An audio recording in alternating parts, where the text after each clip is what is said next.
to want me. Come on, let it go. Just let it be. Why don't you be you? Assalamualaikum warahmatullahi wabarakatuh. Halo teman-teman semua, perkenalkan nama saya Arsa Sendaju Marsa SPD. Saya merupakan peserta pelatihan dasar CPNS golongan 3 Angkatan 2 tahun 2021 Kabupaten Tanjung Jabung Timur. Berikut video penjelasan praktek kerja PNS yang memperhatikan kode etik dan kode perilaku. Yang pertama yaitu nilai integritas.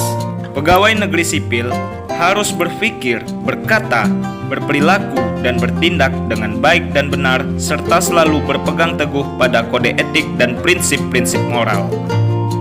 Bersikap netral dalam pemilihan capres dan cawapres, kepala daerah dan wakil kepala daerah, serta anggota legislatif pusat dan daerah.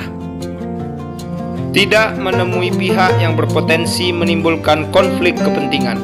Tidak memasuki tempat yang tidak pantas. Bijak dalam bermedia sosial. Tidak bertindak sewenang-wenang melakukan bullying dan pelecehan. Tidak menunjukkan gaya hidup hedonisme. Tidak bersikap, berucap, dan berperilaku yang tidak sesuai dengan identitas seksual dan gender. Selanjutnya, nilai profesionalisme. Pegawai negeri sipil harus bekerja dengan tuntas dan akurat berdasarkan kompetensi terbaik, penuh tanggung jawab, dan komitmen yang tinggi. Menjaga informasi dan data rahasia. Disiplin dalam pemanfaatan waktu kerja. Mengindahkan etika berkomunikasi, bercakap-cakap, bertelepon, menerima tamu, dan surat menyurat. Berpenampilan dan pakaian yang sesuai. Tidak bertato di bagian tubuh yang terbuka. Nilai sinergi. Pegawai negeri sipil harus berkomitmen membangun dan memastikan kerjasama internal yang produktif dan harmonis untuk menghasilkan karya yang bermanfaat dan berkualitas. Bersikap kooperatif dengan unit kerja lain yang terkait pelaksanaan tugas. Tidak memecah belah persatuan dan kesatuan bangsa. Tidak menyebar hoak, ujaran kebencian, dan menimbulkan permusuhan.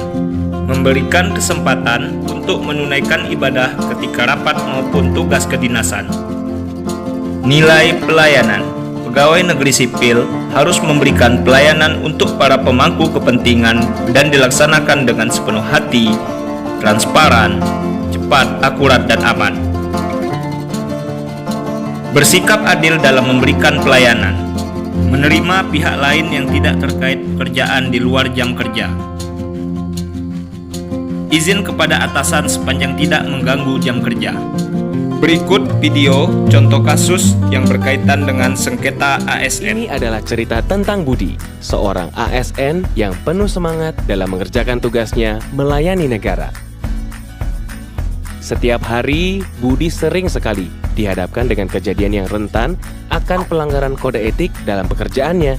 Contohnya hari ini, Budi baru saja mendapatkan undangan konser musik yang merupakan rangkaian acara kampanye. Awalnya, Budi ragu-ragu apakah dia harus menerima undangan tersebut atau tidak. Namun, akhirnya Budi memutuskan untuk menyambut baik undangan tersebut dengan alasan hanya untuk bersenang-senang biasa. Padahal, menghadiri kampanye politik dengan menggunakan seragam dan fasilitas negara merupakan bentuk pelanggaran kode etik ASN. Adapun upaya yang dapat dilakukan untuk mengatasi kasus pada video sebelumnya dapat dilihat pada video berikut. Sebenarnya, ASN tersebut tidak perlu bingung ketika dihadapi dengan kejadian seperti di atas. ASN tersebut dapat merujuk pada seperangkat pedoman yang terangkum pada kode etik ASN. Kode etik ASN merupakan pedoman sikap, tingkah laku, dan perbuatan ASN dalam bergaul dan bertugas sehari-hari. Pemerintah telah mengatur apa saja yang boleh dilakukan dan apa yang tidak boleh dilakukan oleh ASN. Mulai dari menyikapi suap, berinteraksi dengan rekan kerja, penggunaan fasilitas kantor, hingga partisipasi dalam kampanye.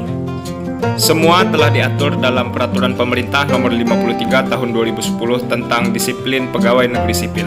Adapun upaya yang dapat dilakukan ke depannya untuk mengatasi permasalahan tersebut, kepada seluruh calon pegawai negeri sipil agar dapat mempelajari dan memahami peraturan perundang-undangan yang berlaku dalam melaksanakan tugas, pada umumnya kode etik dan kode perilaku pegawai negeri sipil. Terima kasih, itulah yang dapat saya sampaikan dan saya jelaskan. Mohon maaf atas segala kekurangan. Saya akhiri dengan ucapan wabillahi taufiq wal hidayah. Wassalamualaikum warahmatullahi wabarakatuh.